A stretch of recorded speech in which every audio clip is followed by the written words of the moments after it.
Je suis le grand hamster, rongeur venant des champs, vivant dans les cultures, les espaces agricoles. Je m'exprime aujourd'hui via le doctorant qui transmet ce message me donnant la parole. Car vous êtes peu nombreux à savoir que j'existe, que dans la plaine d'Alsace, jusqu'alors, je persiste. Mais nous disparaissons et notre avenir est sombre, alors que nous étions à l'époque en surnombre.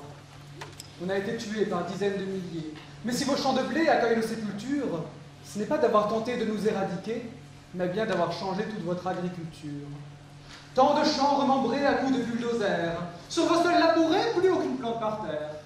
Ne reste que du maïs à portée de la main, subsistent pesticides, monoculture et faim. Je ne suis pas difficile, je suis friand de tout, mais dans votre maïs, ça manque de vitamines, et si je n'ai rien d'autre complétant ce régime, je mange le petit, étant malade et fou. Ah, je ne vous parle pas de la bonne manière. Si je disparaissais, vous n'en auriez que faire. Alors rappelez-vous que je ne suis pas tout seul, que plein d'autres espèces font des champs leur linceul. Alouettes et bruants, jadis espèces communes, sont avec nombre d'insectes compagnons d'infortune. Diverses pollutions, nuisances, coulées de boue, sont aussi des effets qui vous affectent vous. Il ne baisse pas les bras, mon brave doctorant. Avec d'autres personnes, il cherche des solutions. Il étudie la faune qui vit au sein des champs, les pratiques agricoles et leurs implications. Il s'avère en effet que certains paysans retournent moins le sol, mélangent les cultures, et lui vient étudier ces systèmes innovants, montrant leurs bénéfices pour toute la nature. Au milieu des parcelles, il arrive de le voir, récoltant des insectes, carabes et compagnie, des espèces que l'on trouve dans les sols pleins de vie, mais qui lors de pratiques intensives sont plus rares. Il cherche si ces méthodes, d'une manière, affectent cette diversité des espèces d'insectes. Il détermine donc le nom de ces dernières, s'aidant de vieux bouquins, d'une loupe binoculaire.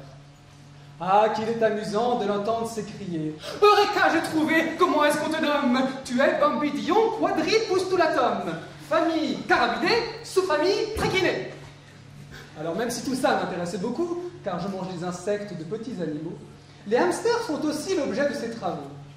Ils cherchent quelle nourriture serait bonne pour nous. Ils nous donnent à manger des régimes différents qui comportent chacun plusieurs types de grains, pouvant pousser ensemble au sein d'un même champ, convenir aux paysans et nous faire du bien.